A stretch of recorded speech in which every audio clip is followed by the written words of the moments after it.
Ala tun hian ghost hunting ti ve dawna ka pan mek a he ka thleng pe adiak khopa lai lok khi ni to ka kaltum na adiak le da ro hi sur zo de che ni hliap te ka kenga ka ni hliap phi kan da lokanga ta hian hunting tak tak thei don lo tlat ni hliap nin chuan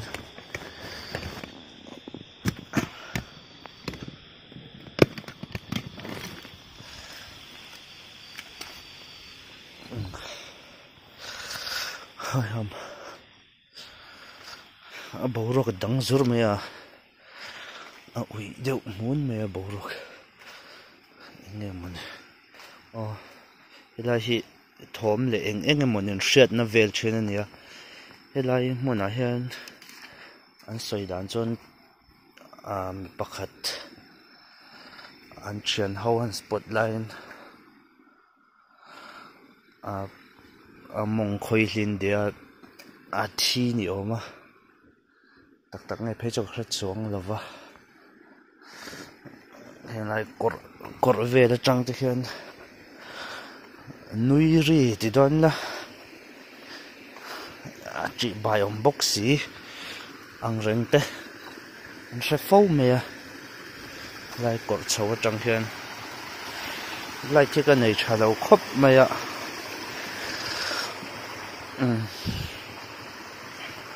Pochuni se omrai po tum lo nga a diak ro puise hunting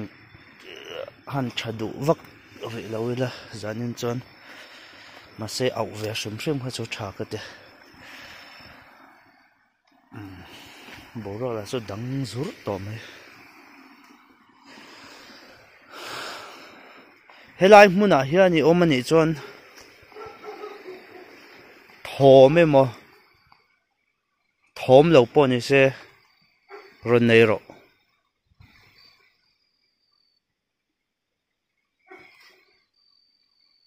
phai fu ko ri ni om tak te ka she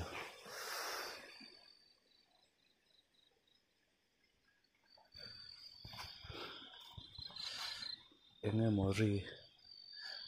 va de ro heu kha chu le kamongoron kom heu va mak ve ka be sei lo le tuk tak mai kamongoron kom lai ve la hian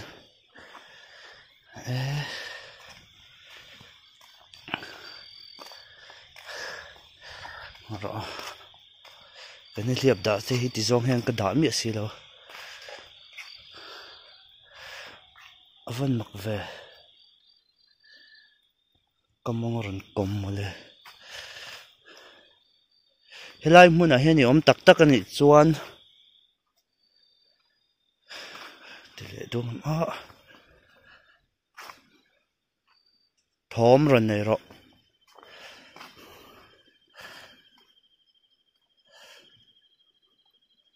ti zonga in fiam to lovin se ste ka dong an en lok o ta star le tok che le rung tu tung em amak ka thil ton chu amak le mai thom ron nei ro le khateng ti to lo han awan na chi lawang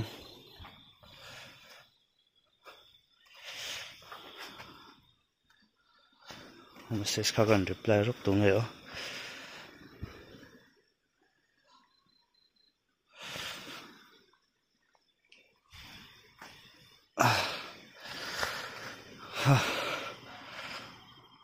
boro khi dang tul mai avaron che thadu to lo ve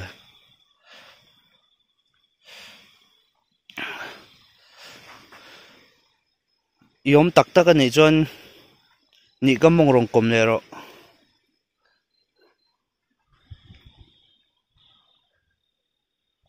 kha kom le ro yom tak tak ani chong ka mong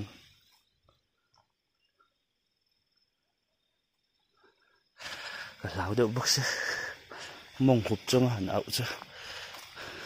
ni ka hup to lawang hay ka hup lo yom tak tak chong ka mong rong kom ro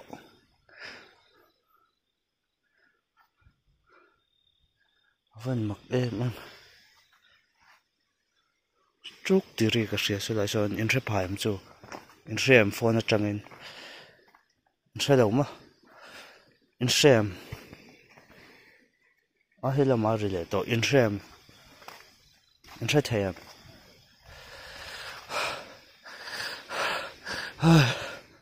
so lai nim so a che so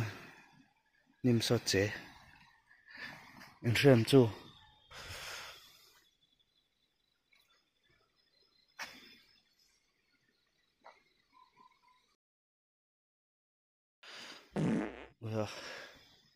là hian uf tiri ka sia tai ve hian an ron voi an om tai ve hian tai ve la tak hian tai ve hian in re phaiam avan mak ve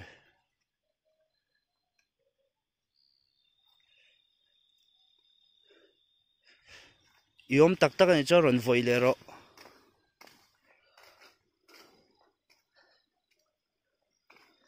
lat kan thim chinang helai mun a he ni om tak tak ani cho ron voi le ro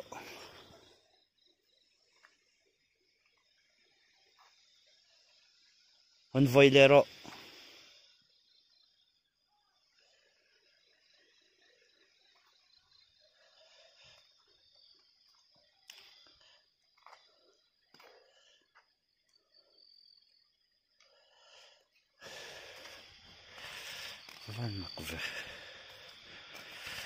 avan mak ve ga ti rei lo me ang zanin cha voi khat na ga las na aw le to man le o an ti sia